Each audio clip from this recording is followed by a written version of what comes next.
Olha, o Maranhão está vivendo um momento de grande tristeza, né, pelo que está acontecendo. A euforia de 2006, quando a classe política, o povo, todo mundo unido, deu fim a um mando de 40 anos que levou esse estado para o fundo, para a pobreza, era o estado mais pobre do Brasil, era o estado que era desrespeitado em todos os locais.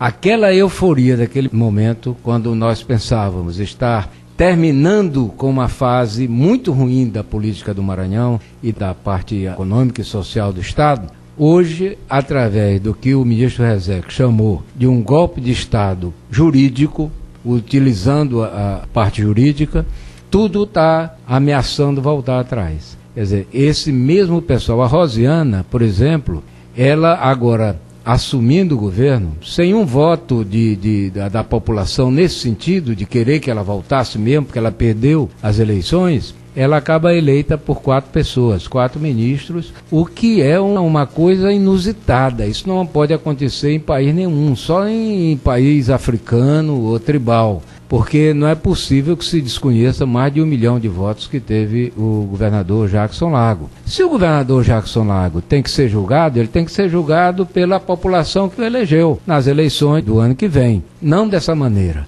Da maneira como Rosiana, inclusive na campanha, fez muito pior. O Lula veio para cá, antes do segundo turno, para segurar a mão da Rosiana e dizer que se ela fosse eleita pedindo voto para ele, ele ia botar muito dinheiro aqui e ajudar muito e tal. Então, tudo isso aconteceu de uma maneira muito pior. Só que o que acontece com a legislação esbulha e coloca em risco o mandato do vencedor, porque o vencedor não se preocupa em impugnar o perdedor, não tem sentido, e vai procurar trabalhar. E agora, com esse exemplo que foi dado aqui no Maranhão, todo mundo que ficar em segundo lugar vai tentar derrubar o que tirou o primeiro lugar. O processo era tão louco que o ministro Lewandowski, no dia do julgamento, quando o Eros Grau passou o vídeo para tentar impressionar as pessoas, ele disse, mas olha aqui, eu não estou vendo absolutamente nada de anormal nesse vídeo. Era o famoso vídeo da reunião de Codó. E foi antes do Jackson, do Vidigal, de todo mundo ser candidato,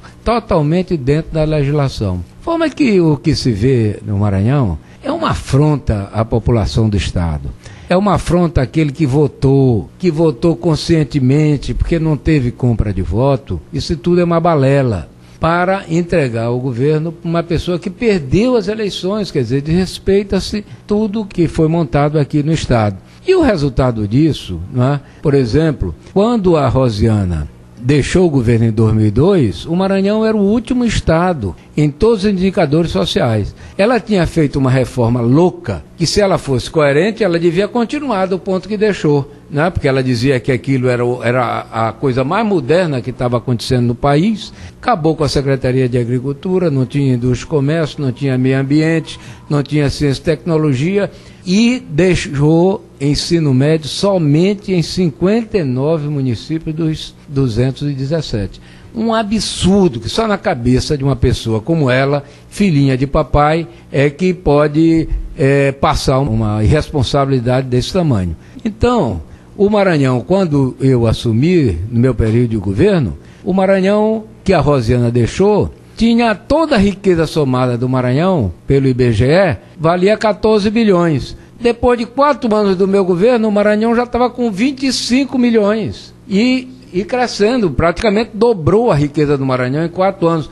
Qual foi a causa? A saída do Sarney, o enfoque nas questões certas, o medo que o empresário tem de vir para o Maranhão, porque corre o risco de ter sócios indesejados. Isso acabou no meu governo e todos vieram para dar emprego aqui. Então é tudo isso que se acaba com essa decisão do tribunal. Quer dizer, está se abrindo um precedente extremamente perigoso para a democracia brasileira, porque agora é um tribunal que 4 votos, que é a maioria dos 7, decide quem é governador e quem não é, independente do que aconteceu na eleição.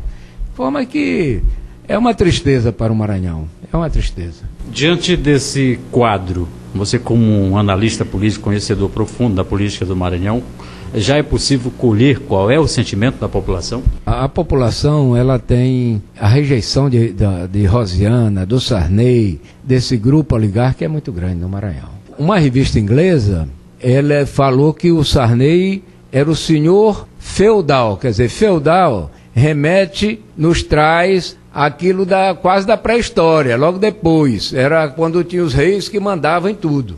Como é que ele faz? Ele tem um sistema de mídia para tentar mudar as coisas, o conceito das coisas, a versão das coisas que acontecem no Maranhão. Esse sistema é só para isso. De forma que eu não vejo como a Rosiana vai conseguir governar direito. Vai haver uma briga tão grande, porque ali não foi um acordo político que a levou. Ali foi um acordo com advogados, com gente que sem escrúpulo, que fez todo tipo de coisa que eticamente não pode nem ser contado para ela poder voltar. E esse pessoal vai cobrar a fatura. Vai haver uma briga a partir da própria família, dentro da família, né, do seu Ricardo Murat, do seu Jorge Murat. Vai haver uma brigalhada, como já está havendo, pelo que a gente está sabendo.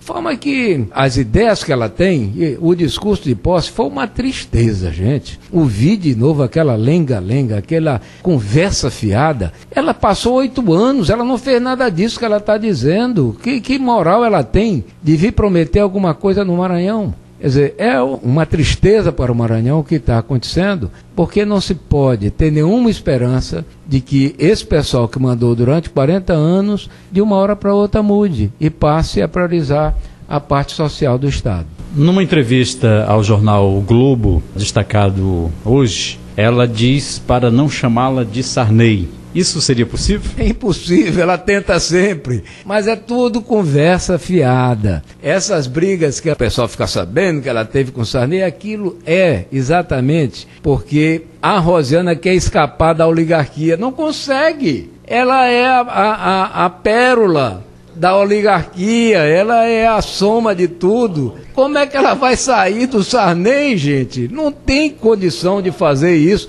Ela vai lutar para fazer isso, né? Mas é uma coisa risível, quer dizer, só da mente infantil de Rosiana se pode achar que ela pode dissimular, ser dissimuladora a tal ponto que esconda até a paternidade que ela tem. Que foi ele, o único responsável por ela ter subido na política e ter chegado, inclusive, a governadora. A líder do governo, nunca pelos méritos dela.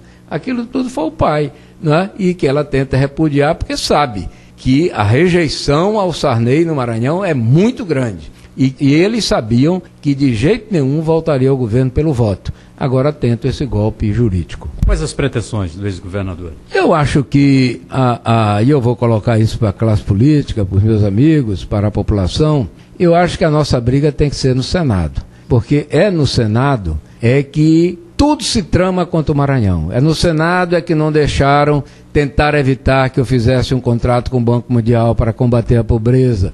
É no Senado que o Sarney comanda toda uma estrutura política contra o Maranhão. É no Senado que se trama a cassação de governadores do Estado. É no Senado que o Sarney tem força para impedir que o Lula, durante todo o seu período de governo, tivesse vindo a São Luís. Se ele vier, como a Rosiana está dizendo, que ele vem, aquilo ali vai ser uma afronta ao povo do Maranhão. A vinda do Lula agora, com a Rosiana, vai ser uma afronta ao povo do Maranhão, porque ele mostrou claramente que não tinha interesse de vir ao Maranhão, não veio.